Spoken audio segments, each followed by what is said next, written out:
Dhamangaon railway तालुक्यातील कावली येथे श्री समर्थ योगेश्वर महाराज संस्थान तनाची झोपडी येथे मार्गशीर्ष त्रयोदशी निमित्त आयोजित करण्यात आलेली 2 दिवसाची अखंड भजनाची मांड भक्तिमय वातावरणात संपन्न झाली।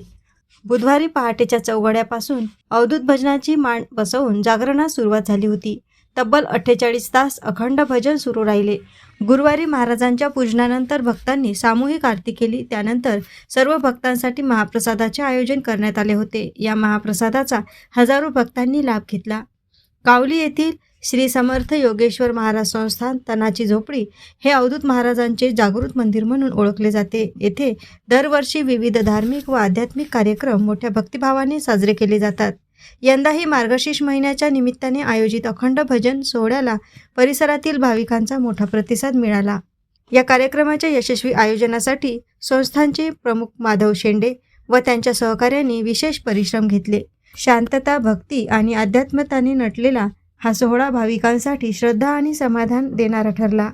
या बौलीची स्थापना बैसराज बुवा चिरोडी येथील यांनी 1981 साली बौलीची स्थापना केली। तेव्हापासून इथं सतत दरवर्षी मार्गशीर्ष त्रयोदशीला या महिन्यात मांडीचा कार्यक्रम असतो आणि तो खूप मोठ्या उत्साहात आनंदाने पार पडत असतो। आणि इथले जे ट्रस्टी आहेत आमचे म्हणजे वामनराव इंगळे, तसेच रामचंद्रजी शेंडे, तसेच अमरावती येथील वासुदेवराव लोखंडे, आमचे अध्यक्ष देवीदासजी खंडारे आणि राजगुरे कृष्णराव राजगुरे यांच्या अध्यक्षतेखाली दरवर्षी खूप चांगल्या मोठ्या प्रमाणात हा कार्यक्रम व्यवस्थित पार पडतो। तसेच आमचे माधव भाऊ शेंडे हे सतत खूप मोठ्या प्रमाणात हिरिरीने इथे सहभाग असतो त्यांचा। 2 दिवसापासून ते सतत इथंच कार्यरत असतात।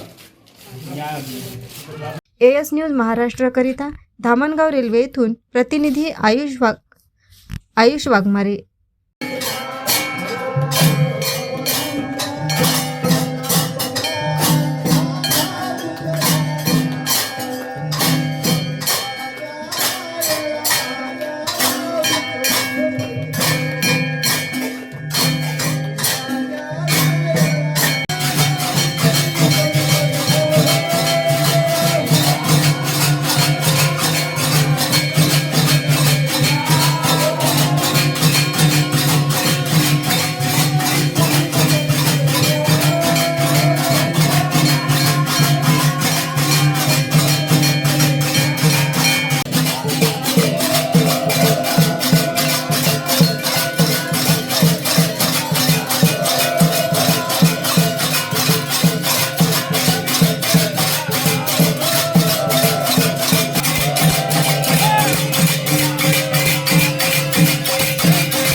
घडो तुझा प्रभू,